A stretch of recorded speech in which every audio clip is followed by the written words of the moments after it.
Esther chapitre 6, le verset 1er. Cette nuit-là, le roi ne put pas dormir et il se fit apporter le livre des annales, les chroniques, et on les lut devant lui.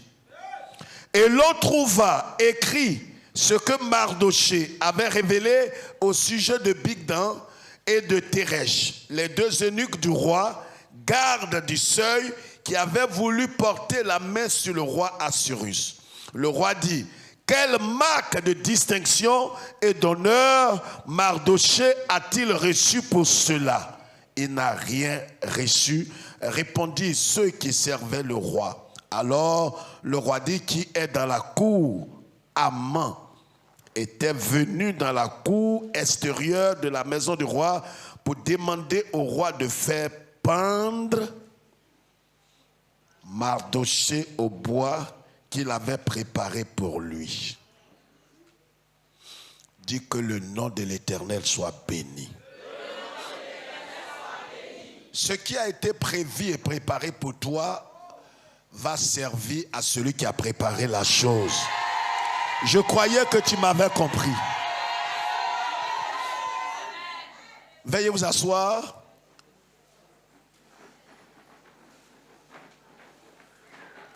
Nous sommes dans un programme spécial et nous sommes en train de comprendre une chose importante. Une parole importante pour un homme ayant une destinée glorieuse. Est-ce que quelqu'un m'a compris?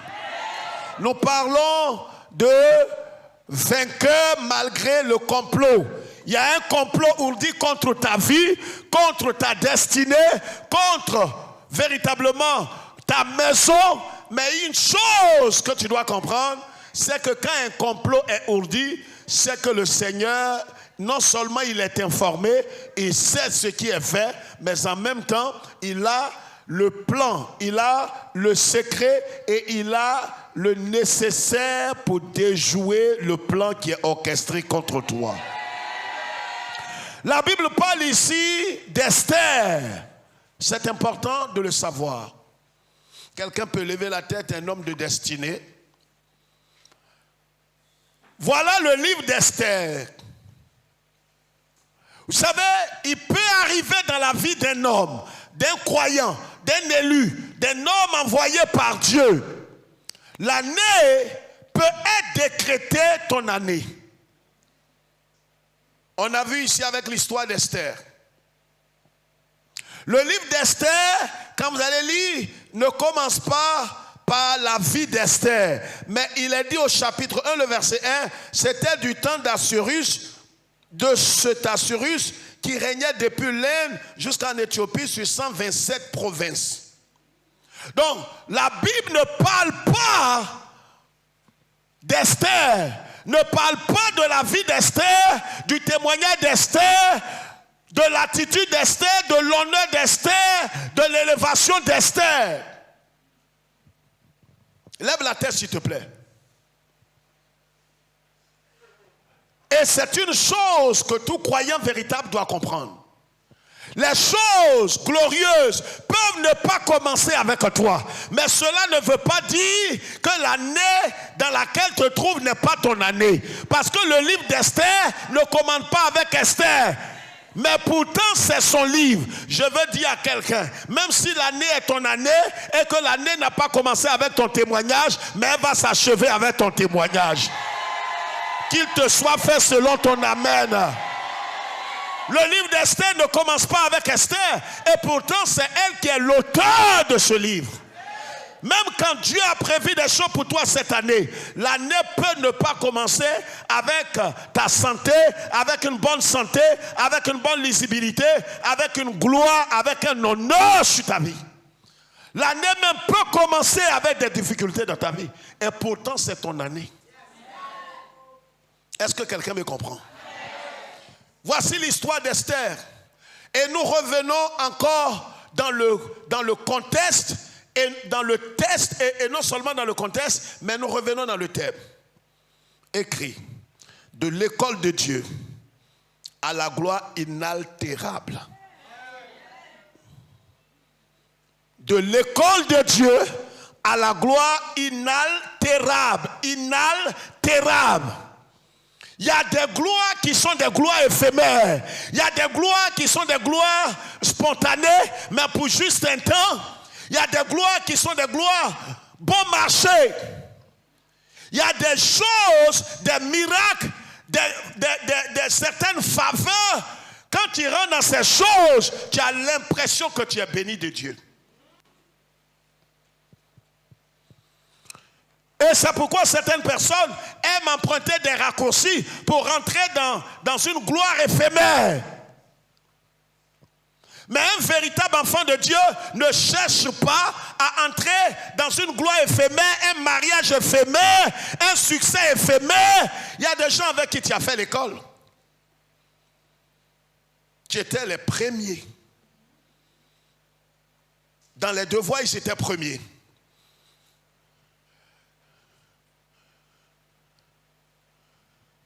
Premier cycle, deuxième cycle, à l'université, il était toujours parmi les majors. Mais le problème, il a connu, il a eu du succès dans votre promotion. Mais avoir du succès et puis réussir sont deux entités. Il y a des gens qui ont eu du succès. Regarde, autour de toi. Quand tu n'es pas à l'école de Dieu, parce qu'en vérité, Dieu ne met que ceux... Vous savez, l'État de Côte d'Ivoire ne peut pas envoyer tout le monde à l'étranger pour les former. Il envoie en temps normal. Je parle d'en temps normal, je ne parle pas de temps de choses. Mais en temps normal, un pays ne peut pas envoyer des gens à l'extérieur pour les former à l'étranger si ce ne sont pas des cerveaux qui vont servir le pays.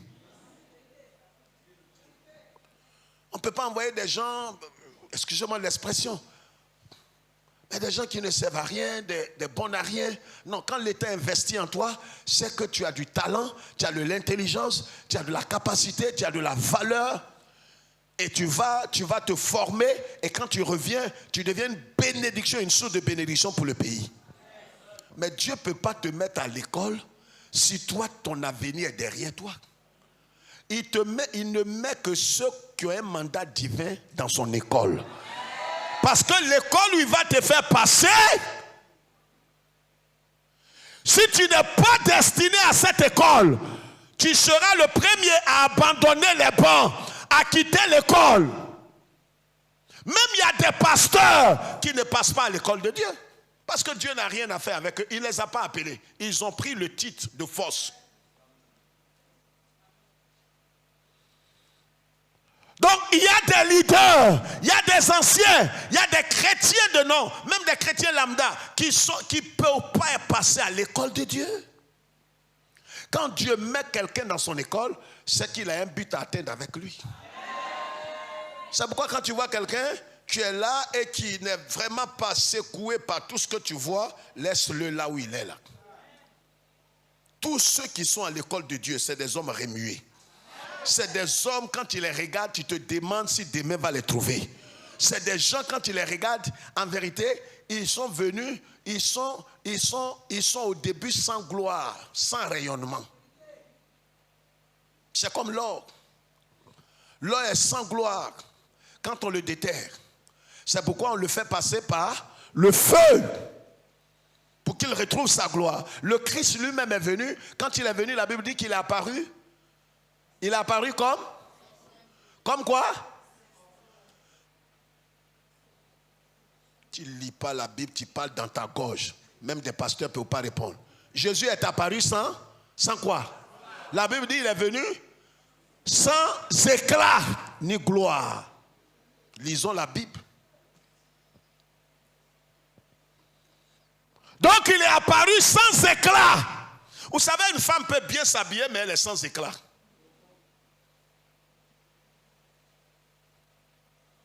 Ce n'est pas l'habit qui fait l'éclat. Le Christ est apparu sans éclat, sans gloire. Donc quand les gens le regardent, ils se demandent comment un enfant qui est né dans la bergerie peut être le Dieu créateur. C'est ça l'école de Dieu. Jésus lui-même, qui est Dieu tout-puissant, dès le jour où il a revêtu la chair humaine, le corps, Dieu le Père le fait passer par l'école. Ceux qui ont un mandat éternel, un mandat glorieux, et qui doivent rentrer dans la gloire inaltérable. La gloire inaltérable, je parle d'inaltérable. Inaltérable, la définition c'est quoi? C'est quelque chose qui ne peut salir et qui ne peut aussi se dégrader, qui a une valeur éternelle, qui ne périt jamais. Regarde, il y a des choses que tu poursuis parce que tu as vu ton frère, ta soeur dans la chose, ce qu'il appelle témoignage, et tu veux rentrer dans ce même témoignage. Mais Dieu te prépare quelque chose qui est inaltérable. Maintenant, si tu veux ce qui est spontané et ce qui est peut-être passager et qui est peut-être pour le temps, mais tu peux l'avoir. Tu peux l'avoir. Dieu a fait passer David par son école.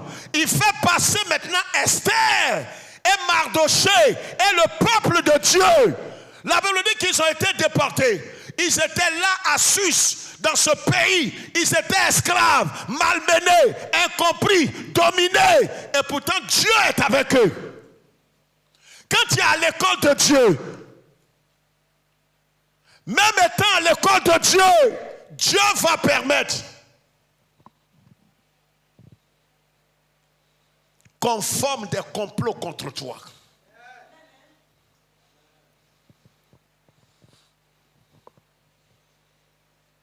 Ils étaient à Suisse, Dieu était avec eux.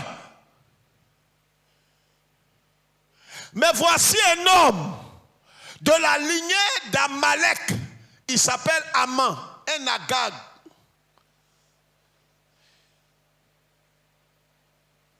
Amalek avait été détruit, mais il y a un rejeton, Mareteboso. Regarde, ce que tu crois que c'est fini. Mais il y a un petit rejeton qui a été négligé, qui va rebondir. Ah, moi, pasteur, j'ai été délivré de l'impudicité. Alors moi, où je suis actuellement dans mon cœur, les problèmes de sexe, tu es un menteur, fils de menteur. Quand tu es à l'école de Dieu, sois réfléchi.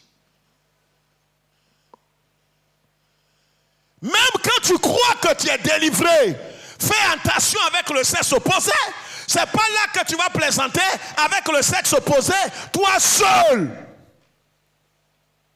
On a vu des gens qui ont perdu leur âme étant à l'école de Dieu. Joseph était à l'école de Dieu. Et étant à l'école de Dieu, la femme de Potiphar lui a fait des propositions. Étant à l'école de Dieu, tu auras toutes sortes de tentations. Mais si tu es né pour te perdre, tu vas céder à la tentation et vendre ta destinée. Parce qu'à l'école de Dieu, il aura toujours des complots. La femme de Potiphar a fait un complot, a regardé l'étoile de Joseph et voulait éteindre Joseph. Elle regarde parce que c'est des mystiques. Potiphar était un sorcier.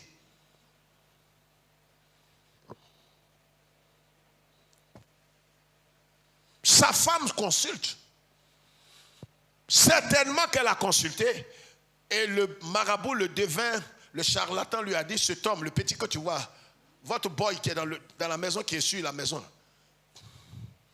il va être élevé au-dessus de ton mari. Et comme c'est une femme qui est rusée avec la malice et l'esprit de Jézabel, elle se dit, pourquoi ne pas gagner temps? Si elle sort avec Joseph, qu'elle tombe enceinte de Joseph et que son mari la répudie, qu'elle prend Joseph, quand Joseph va devenir premier ministre, alors elle sera établie au-dessus. Il y a des raccourcis qui ne marchent pas à ceux qui ont un mandat divin. Tu comprends maintenant que tout le monde ne peut pas dire Amen? Celui qui est assis à côté de toi, tu sais dans quel esprit il est, dans quel vice, s'il a vendu son âme à un péché. À l'école de Dieu, il y a le complot. Il y a les tentations. Certains ont déjà glissé, mais n'osent pas confesser. J'ai lu le témoignage tout à l'heure de quelqu'un. Dit, ah, lui, comment il va aller dire, j'ai rencontré quelqu'un qui me disait, et il confirme encore dans le journal aujourd'hui, il va aller dire quoi? S'il dit à sa femme qu'il a eu un enfant dehors, et que sa femme a plus de salaire, sa femme a plus de biens que lui. Et que la femme ramasse tous les biens et le met dehors. Donc il ne peut pas confesser. Il ne peut pas dire à sa femme. Je lui ai dit, va dire. Si on doit te renvoyer, on doit te renvoyer. Parce que le salaire du péché aussi, c'est la souffrance. Si on doit te divorcer, il faut accepter. Quand des gens sont malhonnêtes de cette manière, vous savez, le péché que tu as commis, souvent, même je viens de l'MTV, quelqu'un m'a posé une question, pasteur, est-ce que c'est tous les péchés qu'on a commis, on doit confesser à sa femme? Il faut aller confesser à ta femme. Moi, je crois à ça. Tous les péchés que tu as commis, il faut confesser. Tu as commis l'adultère, il faut confesser. Il ne faut pas dire, et si on divorce? Mais c'est ce que tu as cherché, tu es malhonnête. C'est pareil pour les femmes. Il y a une femme sénégalaise qui vient de parler tout à l'heure. Ah, mon mari est mort. Si je disais de son vivant qu'on m'avait violé, que j'ai couché avec Marie, il allait me renvoyer. Mais c'est une femme qui va terminer sa course en enfer. C'est une malédiction de penser comme ça. Vous savez, quand on est à l'école de Dieu et que tu as un avenir glorieux, le diable va mettre des tentations et des pièges parce qu'il sait. Ce n'est pas devant tout le monde, on met, toi, quelle femme qui va venir devant toi, dit, elle veut de toi. Tu as quel avenir? Les pièges, est-ce qu'on met piège? On met... Piège, on met, tu as vu, on met piège devant poulet.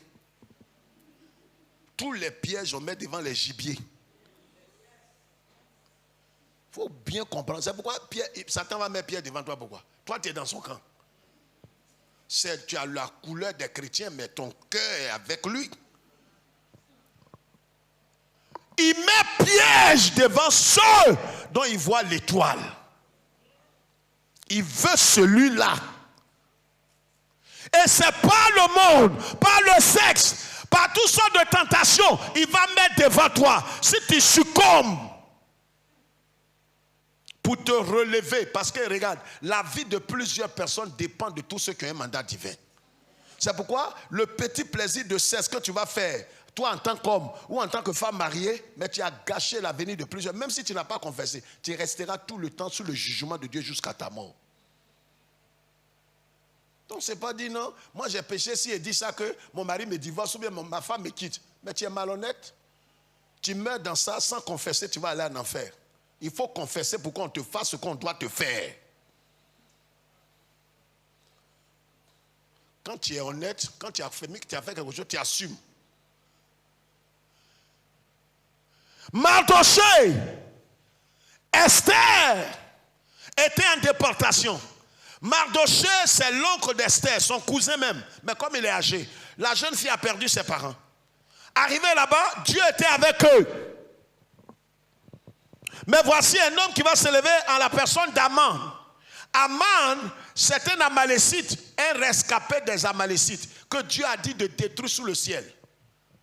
Regarde, des choses que tu as négligées dans ta vie, ces choses-là vont faire une coalition avec d'autres esprits qui vont faire un complot contre toi. Le complot là, ça vient de diverses entités. Ça peut venir de quelqu'un que tu as négligé, des choses que tu as négligées, des péchés que tu as négligés qui vont se retourner contre ton destin. Amalek a barré le chemin à Israël. Israël dit les avoir exterminés. Mais Aman, c'est un rejeton d'Amalek. Si on les a vraiment tous tués, d'où est sorti Aman? Tu vois? Tes yeux sont sur tout, tu regardes tout, tu vois tout. Et tu vois que ton âme, chaque jour, quand tu dors, te poursuit. Ça dépend de ce que tu mets dans ton cerveau, dans ton subconscient avant de dormir. Parce que ce que tu as vu en dernière position va devenir un cauchemar pour toi ou un bon rêve. C'est pourquoi la Bible dit, médite la parole nuit et jour. Il faudrait que tu dormes dans la parole. Aman, c'est un agent de Satan. Il s'est dressé contre Mardochée, et la Bible dit au chapitre 3 d'Esther, chaque jour qu'il passe, il aurait voulu que Mardochée trahisse Dieu. Regarde, le complot qui est fait, c'est pour t'amener à trahir Dieu, à déshonorer Dieu, à t'éloigner de Dieu. Il voulait que Mardochée se prosterne devant lui. Oh, Mardochée a dit, je ne peux pas me prosterner parce que dans les 10 commandements, il a dit que tu adoreras l'Éternel, que l'Éternel seul. Tu ne te prosterneras pas devant un homme, devant une statue et devant un mortel. Donc pendant qu'il aimait Dieu, il craignait Dieu, Aman faisait un complot. Il a décidé d'exterminer tout le peuple en déportation. Regarde le complot, ça peut venir de ta négligence. Le complot peut venir de ta légèreté, des choses que tu as laissées. C'est comme une famille, vous dormez, vous laissez l'arche dehors, vous laissez les machettes dehors, les couteaux, les marteaux, mais celui qui rentre dans la cour, il va prendre pour casser la porte pour rentrer derrière vous. Très souvent, les armes que Satan utilise pour nous attaquer, c'est nous qui lui avons donné ça. Je prie qu'à partir de ce Horeb, que Dieu t'ouvre les yeux, te donne l'intelligence de te ressaisir, de te repentir et d'aller sur des bases nouvelles. Ton amen n'est pas clair. Dieu est un Dieu compatissant. Si tu te repens et que tu prends l'engagement d'aller sur des bases nouvelles, Dieu va te bénir et te relever. Voyez, je l'ai dit tout à l'heure que Dieu, quand il te met quand tu es à l'école de Dieu, c'est que tu as un avenir glorieux, inaltérable. Dieu ne peut pas mettre quelqu'un. C'est pour ça que quand on fait appel d'offres, on n'appelle pas les élèves de 6e.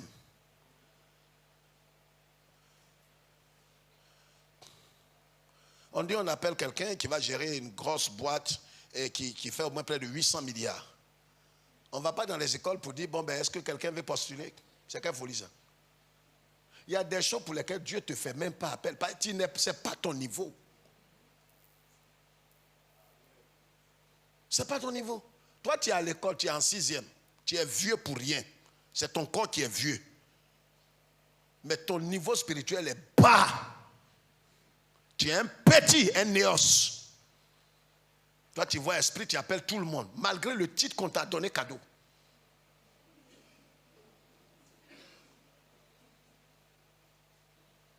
Ah, je viens de faire un rêve. J'ai vu mon grand-père qui est mort. Et il me fait signe, je ne sais pas, il veut me prendre. Et qu'est-ce qu'on a à voir avec ton grand-père qui veut de toi? Non, ça ne me fait pas rire. Celui qui a un mandat divin, quand il voit le tel rêve, quand il se réveille, il voit qu'il est dans la droite ligne. Il voit, il est dans la... Mais Satan n'attaque que ceux qui sont vivants. Un mort là, on va l'attaquer pour faire quoi? Même quand il y a un coup d'état dans un pays où ça tire, ils ne vont pas vers le cimetière. Mais pourquoi ils vont aller vers ta maison? Vous tous même là-bas, vous êtes tous morts. Vous êtes vivants pour rien. Tu as vu les attaques?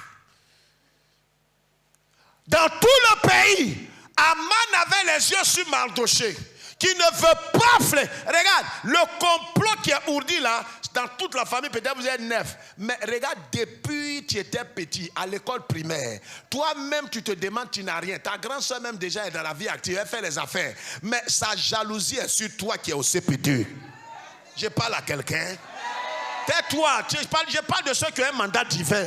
Ça ne commence pas depuis la foi chrétienne, ça a commencé depuis le monde.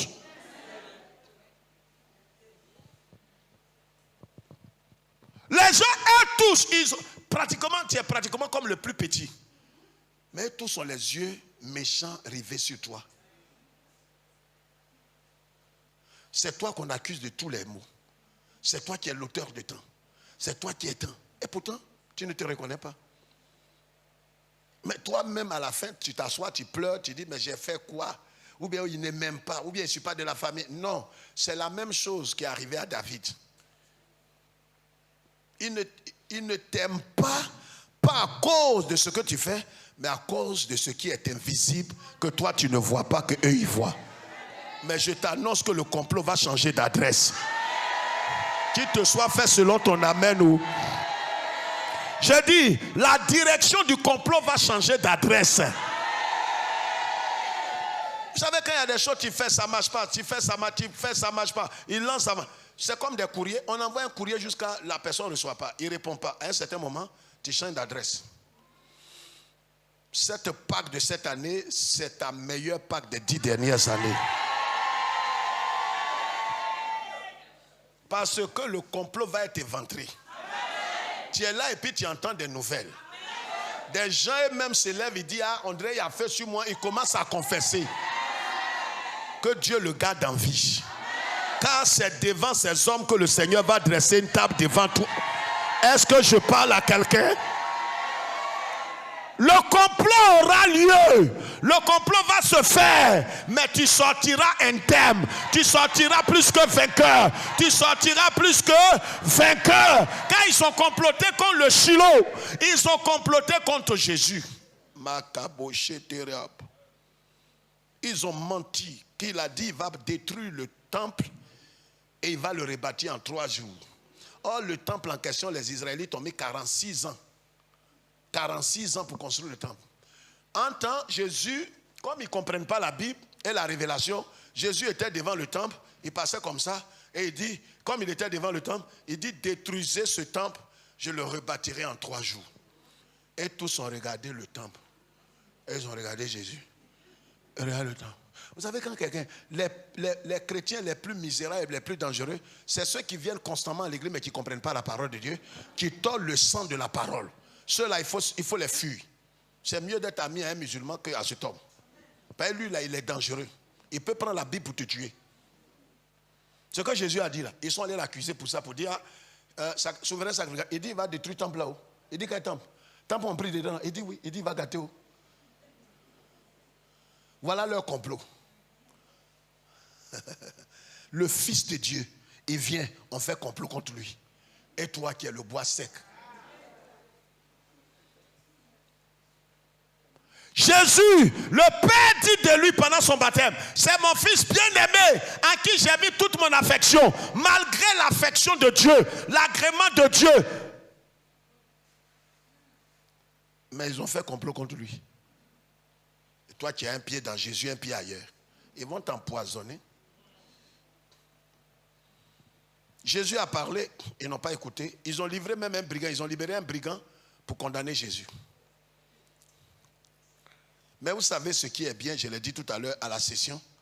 Jésus, ils l'ont condamné, ils l'ont tué, ils l'ont enterré avec des bandelettes. Quand Jésus l'a enterré, 3 jours après ils viennent et trouvent les bandelettes là à terre. Mais celui sur qui ils ont mis les bandelettes n'est plus là. Écoute-moi, si tu n'as pas l'esprit de discernement, tu ne comprendras pas la révélation. Les bandelettes qu'ils avaient mis sur sa tête, sur son corps, ils l'ont attaché. Parce que pour eux, ils ont fini avec lui, ils ont détruit, ils l'ont réduit à néant. Ils l'ont réduit au silence. C'est leur vœu. Ce qu'ils ont mis sur toi, ça peut être une attaque, une maladie quelconque. Depuis le monde, tu es venu avec. Peut-être un problème qui persiste. Et quand ils voient la chose, ils se disent qu'ils t'ont fermé la bouche pour toujours. Mais ils ne savent pas ce qu'ils ne savent pas. C'est que Jésus, les bandes qu'ils ont mis sur lui là, Jésus, ce que lui il fait, c'est que quel que soit le complot qu'ils ont mis sur lui, Jésus, quand il passe, il laisse les traces derrière lui. C'est-à-dire les bandes qu'ils ont pris pour le ligoter là, il n'a pas fait disparaître. Il l'a détaché, il l'a laissé pour qu'ils viennent voir que ce qu'ils ont pris pour l'enfermer ne peut pas l'arrêter. Je vais dire à quelqu'un, ce qu'ils ont voulu prendre pour t'arrêter, quand il sera inarrêtable. Ils ne peuvent pas te limiter. Ce qu'ils ont pris et ils ont tenté de te limiter, ils viendront trouver la chose là. Ils ne viendront pas te trouver là où ils t'ont laissé. Quand ils sont venus, eux-mêmes après, plus tard, ils sont venus pour voir là où ils ont mis Jésus. Ils ont vu que Jésus est déjà en ville. Je t'annonce avant cette Pâque, là où les gens pensent qu'ils t'ont laissé, ils viendront te trouver en pleine ville. Le complot sera déjoué et les comploteurs seront arrêtés. La Bible dit que le roi Assyrus, il s'est réveillé une nuit. Comme Dieu se souviendra de tes prières, de tes œuvres. La Bible dit qu'une nuit, le roi n'a pas pu dormir. Il s'est réveillé, il a dit, envoyez-moi les livres de chroniques. Il dit lisez, lisez, lisez, lisez. C'est Dieu qui fait ça. Tu sais, le Seigneur lui-même, tes prières vont réveiller sa mémoire en ta faveur. Ce complot qui fait des années, ça fait peut-être des mois, ça fait peut-être des années dans ta vie. Peut-être une maladie qui persiste, qui est cyclique, qui va chaque mois, chaque 6 mois, chaque 3 ans. Peut-être un problème qui persiste devant toi. L'ennemi premier n'est pas tes parents, n'est pas ton frère, ta soeur, ton oncle. Non, c'est Satan qui est la base. Mais Satan lui-même, comme il est esprit, il utilise des corps. C'est pourquoi quand on arrête le comploteur, quand il veut faire un coup dans un pays ou bien dans un village, il y a un qui est l'initiateur. Et puis il y a les autres. Quand on arrête l'initiateur, on vous arrête vous tous. Donc toi, tu n'as pas affaire au co-auteur. En français, on dit co-auteur. Vous avez entendu ça une fois? Les co-auteurs, là, ce sont les êtres humains. Mais l'auteur lui-même, c'est mystère Satan.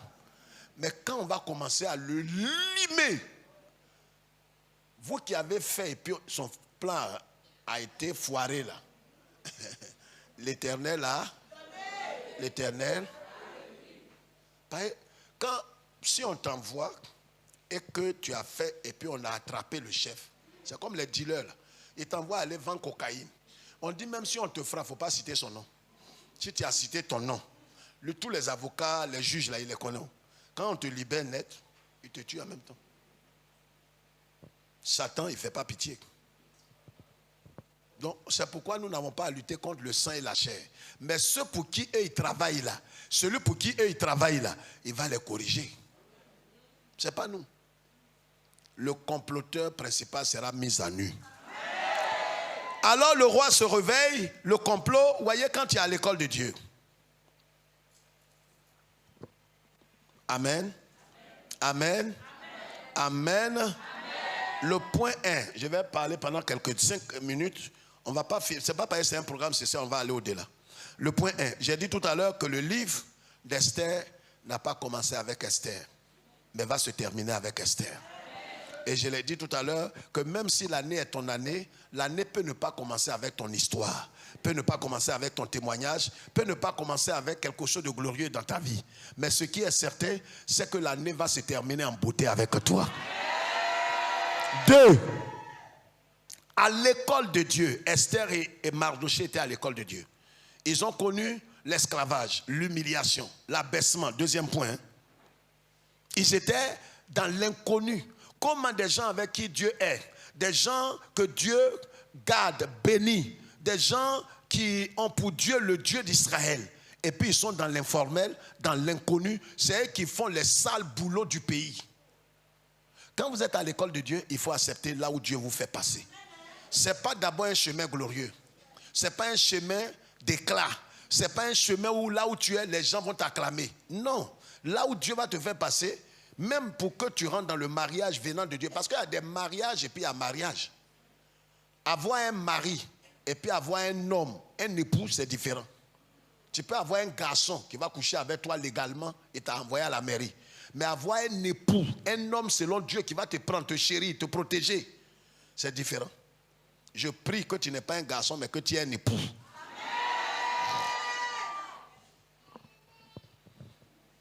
Mardochée et Esther étaient dans l'inconnu, dans l'informel, dans l'esclavage. Ils étaient maltraités, malmenés.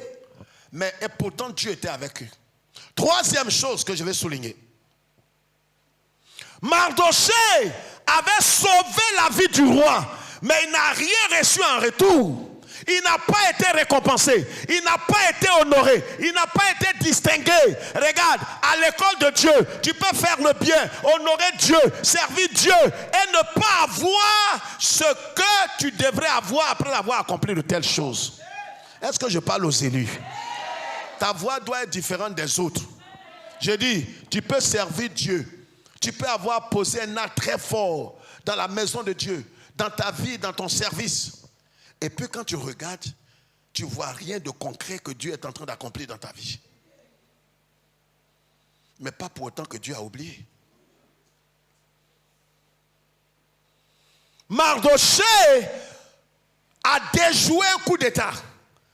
Il y avait des eunuques qui ont voulu mettre la main sur le roi et le tuer. Il a dévoilé cela. Il a mis sa vie. Il a risqué sa vie. Parce qu'ils ont pris les deux messieurs, on les a tués. Mais ils avaient des enfants. Ils ont des cousins. Ils savent que c'est toi, Mardoché, qui a dévoilé le coup. Et tous les jours, tu es devant la porte. Tu n'es même pas à l'intérieur de la cour royale. Regarde, il y a des risques que tu as pris en servant le Seigneur, en honorant le Seigneur. Il y a tout le monde ne peut pas dire Amen. Hein. Ça, si tu dis Amen, toi seul, il y a des gens, si tu dis Amen, il te dit ferme ta bouche. Quel sacrifice que toi tu as fait? Il y a des gens qui ont sacrifié leur vie, leur bien. Mais les gens continuent de mourir dans sa famille. Sa fille échoue. Son enfant a tel problème. Celui-là n'a pas encore reçu son mari. Celle-là n'a pas encore reçu tant. Mais ça, c'est un sacrifice. Mais quand tu regardes, tu as l'impression, même quelqu'un à côté peut dire, mais toi, tout le sacrifice que tu as fait. Mardoché, tu as sauvé le roi. Et tu es devant la porte toujours, en train de t'essouffler.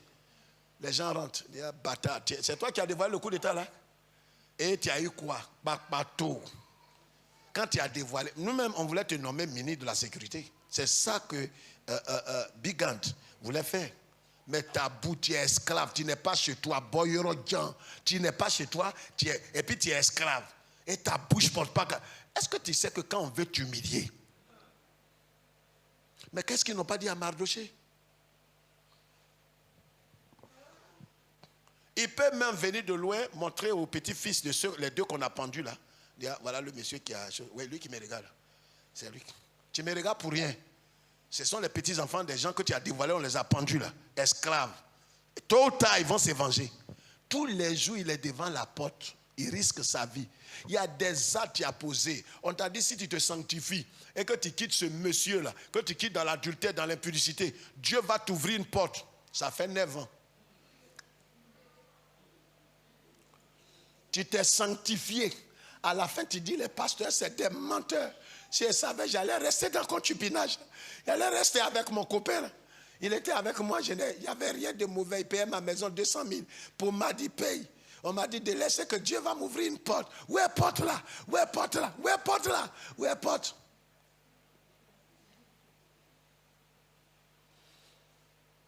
Au moins, tu n'es pas mort de sida.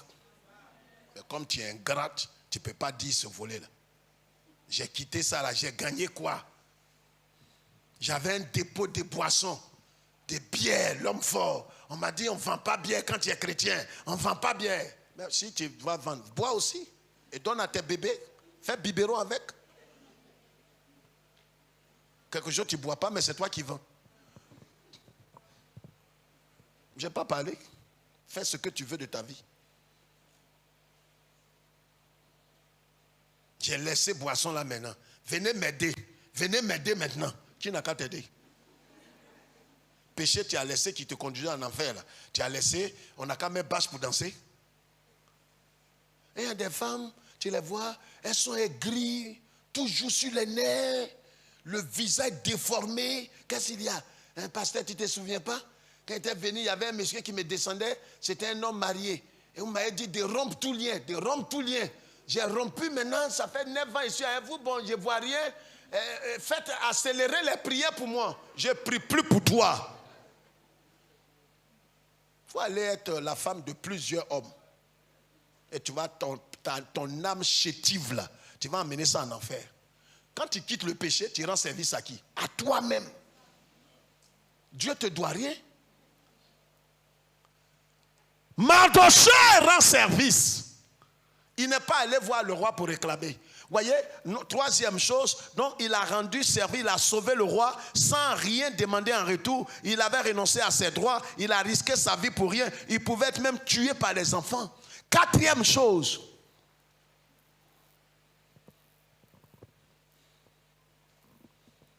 Mardoché et Esther ont mis la vie de tous les Juifs en déportation en danger.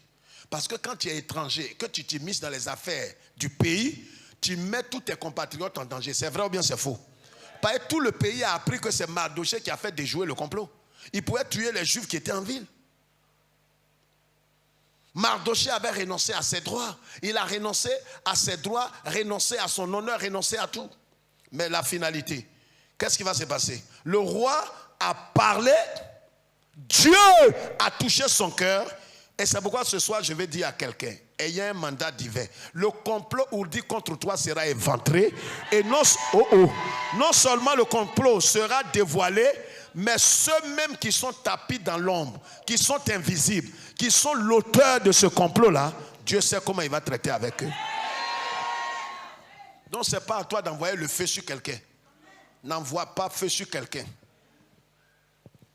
Quelqu'un m'a dit la dernière fois, on va prier. Pasteur, en tout cas au rêve de cette année-là, il faut prier pour qu'on ait l'onction de mariage.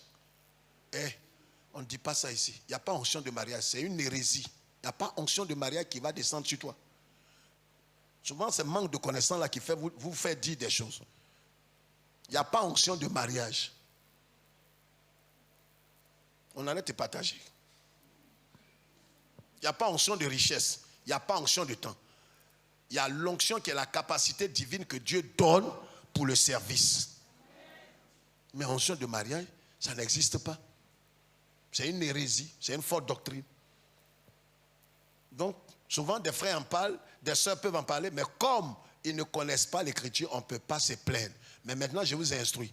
Au rêve de cette année, il ne faut pas dire on va te donner onction de mariage. Ça n'existe pas. Tu vas avoir l'onction divine, l'onction de Christ sur ta vie, et l'onction là va se décanter et va décanter certaines choses autour de toi. Mais ce n'est pas l'onction de mariage. Sinon, tu vas avoir au moins 50 onctions. Il y a onction de mariage, onction de richesse, onction de quoi? Courir vite, onction de santé, onction de... Là, ton coup sera comme ça. On dit qu'est-ce qu'il y a sur toi? J'ai 25 onctions sur moi. Dieu récompense Mardoché. Le roi dit quoi pour terminer? Qu'est-ce qu'il dit? On a 2 minutes. Qu'est-ce qu'il dit? Qu'est-ce qu'il dit? Est-ce qu'on a récompensé celui qui a fait? On dit non. Donc, Aman était dans la cour. On lui a demandé, le roi lui demande, qu'est-ce que tu veux? Qu'est-ce qu'on peut faire à quelqu'un qui a sauvé ma vie? Il dit, oh, roi. Tu sais, ton ennemi, Dieu va le saouler. Est-ce que tu comprends ce que je dis? Non, tu n'as pas compris, je t'explique. C'est-à-dire, ceux qui sont les canaux que l'ennemi utilise pour faire des complots contre ta vie, Dieu va les utiliser pour ton élévation. Ça veut dire quoi? Ça veut dire que Dieu les met dans un tourment. Il les aveugle. Ils ne savent pas que ce qui arrive là, ce n'est pas en leur faveur. Mais ils ne savent pas. Ils vont faire des propositions. Or, Dieu a déjà incliné le cœur du grand patron, que ce soit toi qui sois élevé. Donc quand on leur demande, mais qu'est-ce que tu veux qu'on donne comme appui, vraiment, accompagnement, vraiment à quelqu'un qu'on va élever comme vraiment directeur général, on te dit, mais non, boss, ce que je vous propose, c'est une très bonne idée. Une très bonne idée. Donner une voiture 4x4. Et j'ai vu une voiture tout dernièrement, une Luce, ça fait 122 millions. Et chef, donnez-lui ça. Nous autres, c'est dans l'humilité qu'on n'est pas. Il croit que c'est de lui on parle. Et il dit, mais quel carburant on peut donner? Bon, ben, chef, si vous lui donnez un carburant de 300 000, bon, on va se débrouiller comme ça. Il se trahit lui-même.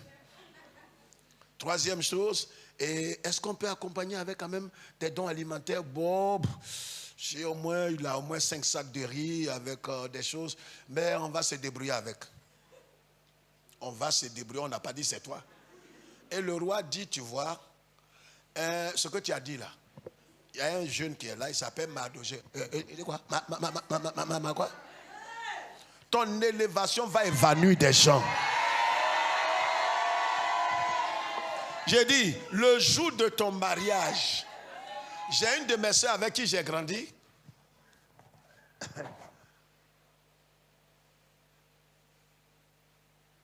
À Makori, elle était chrétienne avant moi, mais j'ai été baptisé avant elle. Et tout le monde disait le jour qu'elle va se marier, les jours que les gens ont dit toi. Le jour, on devrait célébrer son mariage, parce qu'elle s'est mariée 1 mois avant moi. Le jour de son mariage, il y a une sœur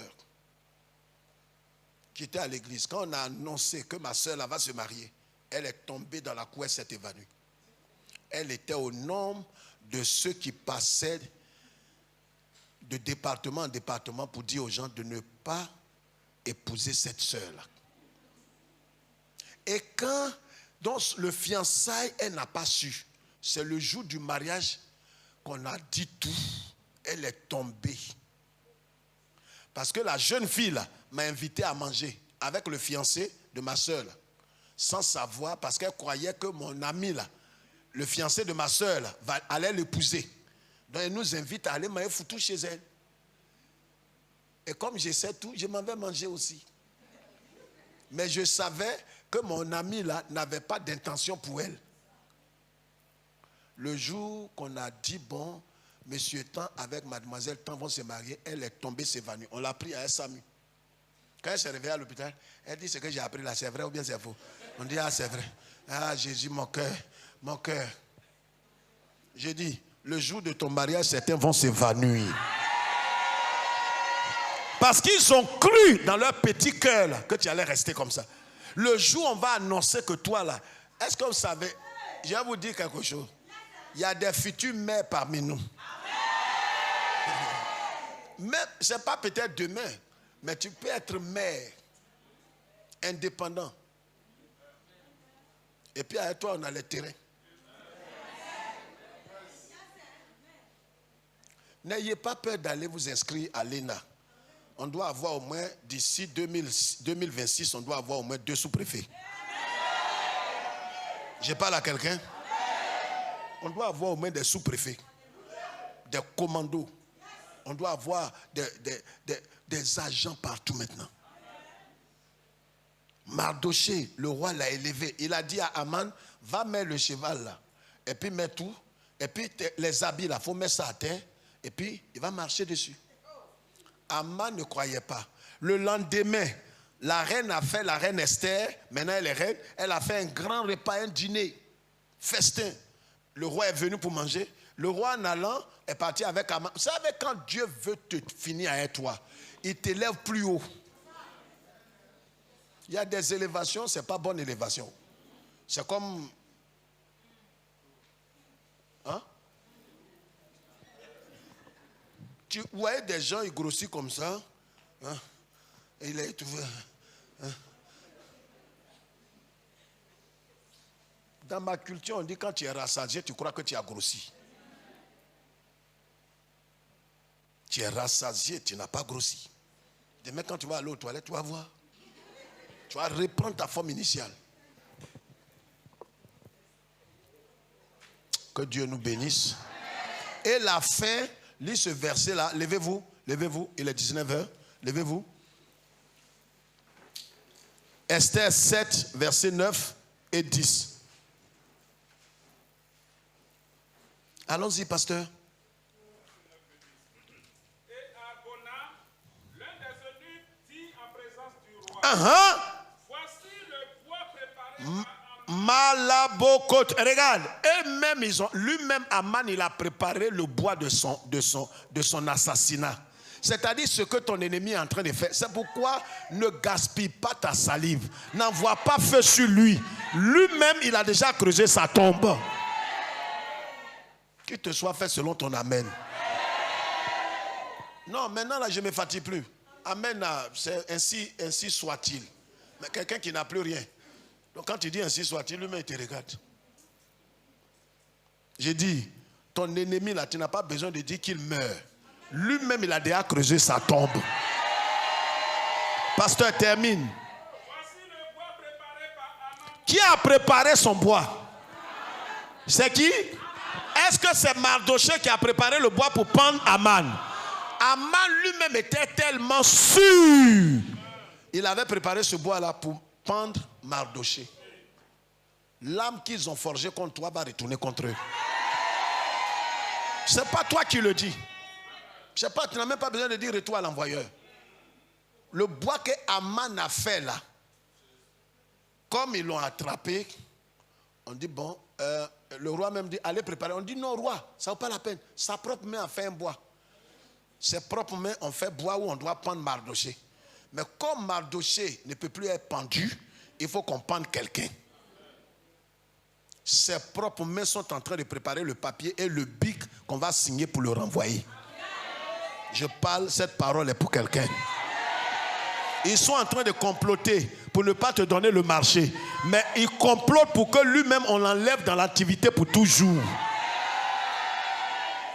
Le complot qu'ils sont en train de faire ne pleure plus. C'est déjà déjoué. Vas-y, vas-y, vas-y. Voici le bois préparé par Amman Mardochée qui a parlé pour le bien du roi. Est dressé dans la maison d'Amman. Malabokotorobocha. Hey! Amman lui-même, il a mis, ça dit tellement il voulait humilier Mardochée. Est-ce que tu sais que leur calcul, comment ils vont se rire de toi, comment ils vont se moquer de tes enfants qui vont rester orphelins, mais ils ne savent pas que le mal a changé de camp. Termine le verset 10. À une hauteur de 50 coudées. 50 coudées, ça fait 25 mètres de haut. C'est-à-dire qu'il voulait que tous sussent voir l'humiliation. Est-ce que tu sais que le complot ou dit contre toi, ils veulent que tout le pays soit informé. Tout le pays.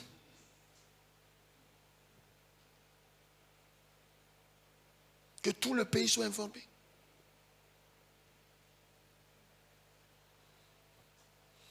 Il y a des coups que les gens ont montés contre moi. Ça a été dévoilé à la dernière seconde. Le complot là, pas à cause de ton étoile. C'est pas que quand on regarde, qu'est-ce qui est dans ta main? Même Marie, même tu n'as pas encore mari. Mais toute la famille est contre toi. Mais je t'annonce que le complot là sera éventré avant la Pâque. C'est à cause du programme qu'on est arrivé là. Il est déjà 15. C'est à cause du programme spécial. On ne va jamais arriver là. Levez les deux mains et remerciez le Seigneur.